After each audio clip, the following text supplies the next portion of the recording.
జపాన్లో భారీ భూకంపం సంభవించింది. పలు ఇళ్ళు భవనాలు ధ్వంసమైనట్లుగా తెలుస్తుంది. రిక్టర్ స్కేల్ మీద 7.1 తీవ్రత నమోదైంది. సునామీ హెచ్చరికలు కూడా జారీ చేశారు అధికారులు. క్యూషు ప్రాంతంలో ఈ భారీ భూ ప్రకంపనలు సంభవించినట్లుగా తెలుస్తోంది. తీర ప్రాంత ప్రజలను అప్రమత్తం చేసింది వాతావరణ శాఖ. తీర ప్రాంతాలకు దూరంగా వెళ్లాలంటూ అధికారులు సూచనలు జారీ చేశారు. ఎమర్జెన్సీ బృందాలు అప్రమత్తమయ్యాయి. పరిస్థితిని ఎప్పటికప్పుడు పర్యవేక్షిస్తున్నట్లుగా తెలుస్తుంది. మీరు చూస్తున్నారు, క్యూషు అనే ప్రాంతంలో ఈ భారీ భూకంపం చోటు చేసుకుంది.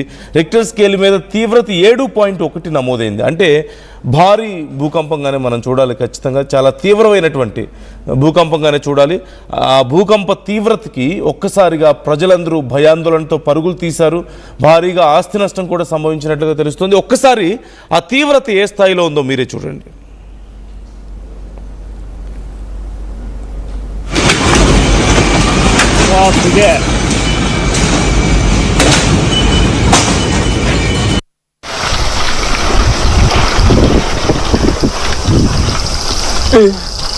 嘘。よ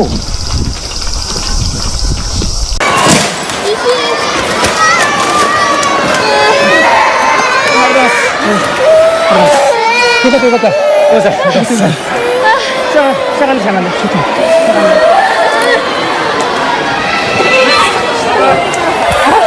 よし。上危ないからすぐ出て。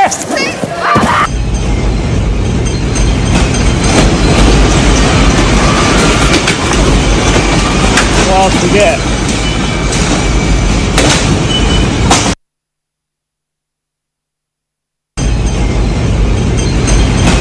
మీరు చూస్తున్నారు, చాలా తీవ్రమైనటువంటి భూకంపం. ఆ షాపింగ్ మాల్స్లో ఇళ్లలో ఉన్నటువంటి సామానంతా చల్లా చెదురుగా పడిపోయింది. ఎక్కడికక్కడ కొన్ని పాత భవనాలు గోడలు కూడా కూలిపోయాయంటూ తెలుస్తుంది. ఈ నేపథ్యంలో ఇప్పటికే కొంత సునామీ హెచ్చరికలను కూడా జారీ చేశారు అంటూ సమాచారం అందుతోంది. ఈ నేపథ్యంలో ప్రజలు మరింత తీవ్రమైనటువంటి భయాందోళనకు గురవుతున్నారు. ఫ్రీక్వెంట్గా, సహజంగా జపాన్లో చాలా ఫ్రీక్వెంట్గా భూకంపాలు సంభవిస్తూ ఉంటాయి. కానీ చాలా వరకు 4 నుంచి 5 లోపు తీవ్రతతో ఎక్కువ భూకంపాలు సంభవిస్తూ ఉంటాయి. అక్కడ ఉన్నటువంటి ఈ ఇళ్ళు కానీ మాల్స్ కానీ అక్కడ విత్స్టాండ్ అవ్వడానికి తగ్గట్లుగానే కడుతూ ఉంటారు. చాలా లైట్ వెయిట్ వుడ్తో వాటన్నిటిని కన్స్ట్రక్షన్ చేస్తూ ఉంటారు. కానీ 6 అంతకు మించి కనుక తీవ్రత వచ్చిందంటే, ముఖ్యంగా ఈరోజు వచ్చింది 7.1 తీవ్రత నమోదైంది. అంటే చాలా తీవ్రమైనటువంటి భూకంపంగా మనం చూడాలి. ఒకవేళ 8 దాటితే అత్యంత తీవ్రమైనటువంటి భూకంపంగా పరిగణిస్తూ ఉంటారు. ఇప్పుడు 7 వరకు ఉంది కాబట్టి సుమారుగా 6 నుంచి 8 లోపు వచ్చేటువంటి తీవ్రతని వచ్చేటువంటి భూకంపాలని తీవ్రమైనటువంటి భూకంపాల పరిధిలో చూస్తూ ఉంటారు. వీటి వల్ల ఖచ్చితంగా భారీ నష్టం ఉంటుంది.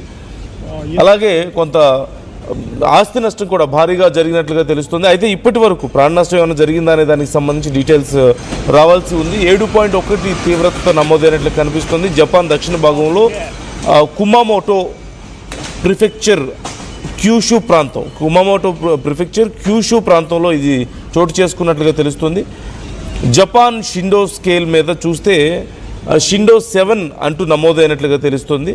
అలాగే జపాన్ వాతావరణ సంస్థ JMA తీర ప్రాంతాలకు సుమారుగా 1 మీటర్ ఎత్తు వరకు అలలు వచ్చే అవకాశం ఉందంటూ సునామీ హెచ్చరికల్ని జారీ చేసినట్లుగా తెలుస్తుంది. 1 మీటర్ అంతకంటే ఎత్తుగా అలల తీవ్రత పెరిగే అవకాశం ఉందంటూ చెప్పింది. తీర ప్రాంత ప్రజలను వెంటనే ఎత్తైన ప్రాంతాలకు వెళ్ళండి అంటూ కూడా సూచించినట్లుగా తెలుస్తుంది. సముద్ర తీరానికి దూరంగా ఉండాలంటూ అధికారులు సూచిస్తున్నారు.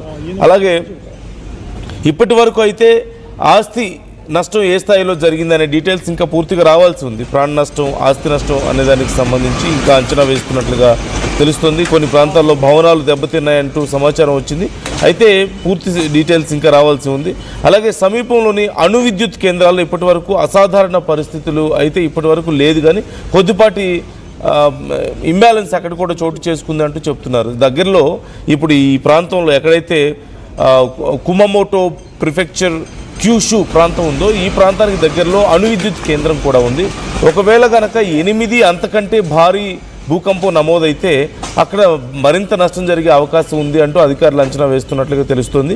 ఇప్పుడు 7.1 తీవ్రత ఉంది కాబట్టి పెద్దగా నష్టం అయితే ఇప్పటివరకు జరగలేదు అక్కడ, కానీ కొద్దిపాటి ప్రకంపనలు ఇంపాక్ట్ చూపించాయంటూ చెప్తున్నారు. అండ్ బలమైనటువంటి ఆఫ్టర్ షాక్స్ ఉండేటువంటి అవకాశం కూడా ఉన్నట్లుగా తెలుస్తుంది. అంటే ఇప్పుడు 7.1 తీవ్రతతో భూకంపం నమోదైంది.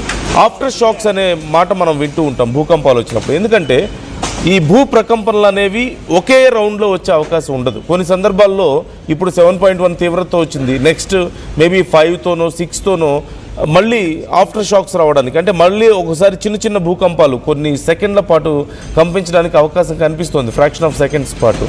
గతంలో మనం చూసాం, ముందుగా వచ్చిన భూకంపం చాలా చిన్నది వచ్చిన తర్వాత పెద్దవి రావడం, లేదంటే పెద్ద భూకంపం వచ్చిన తర్వాత 3-4 ఆఫ్టర్ షాక్స్ రావడం లాంటివి కూడా మనం చూస్తూ ఉంటాం. వాటి వల్ల కూడా నష్టం జరుగుతుంది. ఎందుకంటే 7-8 తీవ్రతతో ఒకసారి భూకంపం వచ్చిన తర్వాత భవనాలు కూలడం, చాలా ఆస్తి నష్టం సంభవించడం ఇలాంటివి చోటు చేసుకుంటూ ఉంటాయి. ప్రజలు వాటి కింద చిక్కుకుపోతూ ఉంటారు, శిథిలాల కింద. ఆ టైంలో ఒకవేళ ఆఫ్టర్ షాక్స్ వస్తే ఇమీడియట్గా మళ్ళీ సహాయక చర్యలు చేపట్టడం కష్టం అవుతుంది. And at the same time అప్పటికే డ్యామేజ్ అయినటువంటి ఆ భవనాలు కానీ ఏదైనా ప్లేసెస్ ఉంటే అవి ఇంకా ఎక్కువ డ్యామేజ్ అవ్వడానికి అవకాశం ఉంటుంది. సో ఇలాంటి సమస్యలు ఉండే అవకాశం ఉంది. ఈ నేపథ్యంలో మళ్ళీ ఆఫ్టర్ షాక్స్ వచ్చే అవకాశం ఉందంటూ కూడా అధికారులు సూచిస్తున్నారు. అండ్ ఈ టెక్టానిక్ ప్లేట్స్ మనందరికీ తెలిసిందే, రింగ్ ఆఫ్ ఫైర్ ప్రాంతంలో ఉంది జపాన్ అంతా కూడా. చిన్న చిన్న దీవులు ఉంటాయి. ఈ నేపథ్యంలో చుట్టూ సముద్రం, మధ్యలో చిన్న చిన్న దీవులు అండ్ భారీ ఎత్తున ఎక్కడ చూసినా అగ్ని పర్వతాలు, రింగ్ ఆఫ్ ఫైర్ అంటూ చెప్తూ ఉంటారు. ఈ నేపథ్యంలోనే అక్కడ చాలా ఎక్కువగా ఇలాంటి భూ ప్రకంపనలు సంభవిస్తూ ఉంటాయి. ఎందుకంటే చాలా చిన్న చిన్న దీవులు అవ్వడం వల్ల టెక్టానిక్ ప్లేట్స్ మూమెంట్స్ అనేవి చాలా ఈజీగా ఉంటాయి. దానివల్ల కూడా ఇలాంటి భారీ భూకంపాలు చాలా రెగ్యులర్గా సంభవిస్తూ ఉంటాయని చెప్తూ ఉన్నారు అధికారులు. భూకంపం తర్వాత అరియాకే బే తీర ప్రాంతాలకు సుమారుగా అరియాకే బే అనేటువంటి తీర ప్రాంతాల్లో సుమారుగా 1 మీటర్ ఎత్తు వరకు అలలు వచ్చే అవకాశం ఉందంటూ అధికారులు హెచ్చరించినట్లుగా తెలుస్తుంది. 3 అణు విద్యుత్ కేంద్రాలను ఇప్పటి వరకు పరిశీలించారు. ఆ చుట్టుపక్కల ప్రాంతాల్లో అణు విద్యుత్ కేంద్రాలు ఉన్నట్టుగా తెలుస్తుంది. ఇప్పటి వరకు 3టిని పరిశీలించారు. ఈ నేపథ్యంలో ఎలాంటి నష్టం వాటికైతే సంభవించలేదంటూ కూడా తెలుస్తోంది. సో మరొకసారి ఆఫ్టర్ షాక్స్ భయం వెంటాడుతుంది. And at the same time కొంత సునామీ ప్రమాదం కూడా ఇక్కడ ఉంది. 1 మీటర్ ఎత్తు వరకు కూడా ఇంకా ఎక్కువగా అల్లొచ్చే అవకాశం ఉంది అంటూ చెప్పారు అధికారులు. సో ఖచ్చితంగా తీర ప్రాంతాల్లో సుమారుగా 1 కిలోమీటర్ వరకు దీని ఇంపాక్ట్ ఉండే అవకాశం ఉందంటున్నారు. సో 1 కిలోమీటర్ దూరం వరకు వెళ్ళిపోండి ఆ తీర ప్రాంతం నుంచి, అంటే సముద్ర తీరం నుంచి అని చెప్పి అధికారులు చెప్తున్నట్లుగా తెలుస్తుంది. యాజ్ యూ కెన్ సీ భారీ భవనాలు కుప్పకూలడం మీకు కనిపిస్తుంది. అదిగో నేను మీకు స్క్రీన్లో చూపిస్తున్నాను. ఒక్కసారిగా ఆ ప్రాంతం అంతా చూడొచ్చు. ఎంత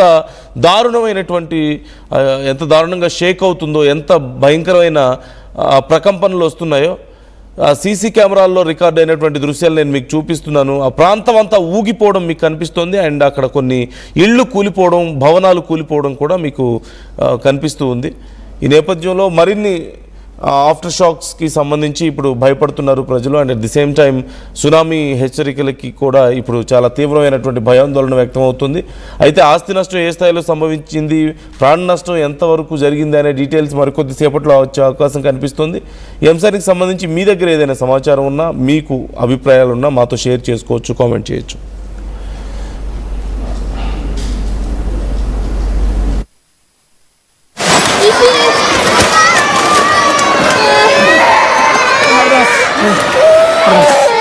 よかった。ごめんなさい。しゃがんで。ちょっと。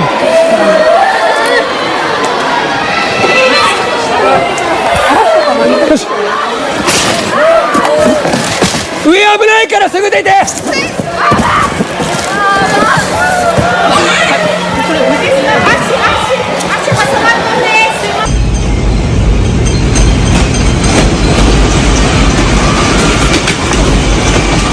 わあ、すげえ。